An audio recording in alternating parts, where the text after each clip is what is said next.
Hello everyone, welcome to my channel. आज हम करेंगे everyday English part 6 household articles, मतलब कि घर में काम आने वाली चीज़ें। हमें ये पता ही नहीं चलता कि इन चीज़ों को इंग्लिश में क्या कहते हैं, तो हम सोचते ही रहते हैं कि इसका क्या नाम होगा इंग्लिश में। तो चलिए आज देखते हैं कि इंग्लिश में हम इनको क्या कहेंगे। रज़ाई जो यूज़ करते हैं हम सर्दियों में, उसको इंग्लिश में कहते हैं क्विल्ट। गोल तकिया जो दीवान के ऊपर रखा जाता है जनरली, उसको बोल्स्टर कहा जाता है इंग्लिश में। फिर है हुक्का। हुक्के को हरियाणा में तो बहुत फेमस तरीके से जाना जाता है, ये बहुत ही फेमस है।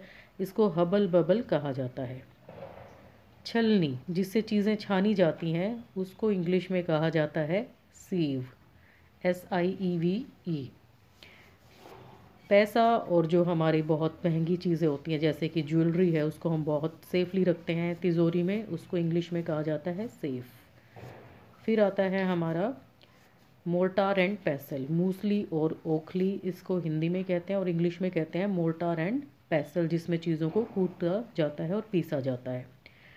कड़छी को लैडल कहा जाता है इंग्लिश में, जिससे हम सब्जी को हिलाते हैं या चलाते हैं। रोटियां तो सभी खाते हैं, गोल गोल उसको किस चीज़ के ऊपर रोला जाता है, चकले के ऊपर, उसको इंग्लिश में कहते हैं रोलिंग बोर्ड।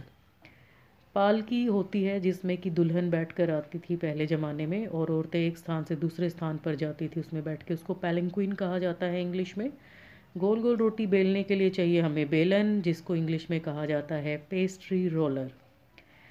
दवाइयाँ आती हैं छोटी छोटी कांच की शीशी में, उसको फाइल कहा जाता है अंग्रेजी में, तो ये भी बहुत इम्पोर्टेंट है। कढ़ाई में हम बनाते हैं सब्जी, उसको इंग्लिश में कहा जाता है वॉक, WOK। अब गमलों की मिट्टी को थोड़ा ठीक करने के लिए उसको खुरचते हैं हम खुरपी से, उसको अंग्रेजी में कहा जाता है स्पेड। खेतों में जो है मिट्टी को खोदने के लिए काम आता है फावड़ा, जिसको कि इंग्लिश में कहा जाता है शोवल। तो ये थी कुछ काम की चीज़ें जिनको इंग्लिश में बोलते हैं हम, ये हमने सीखा। Thanks for watching the video.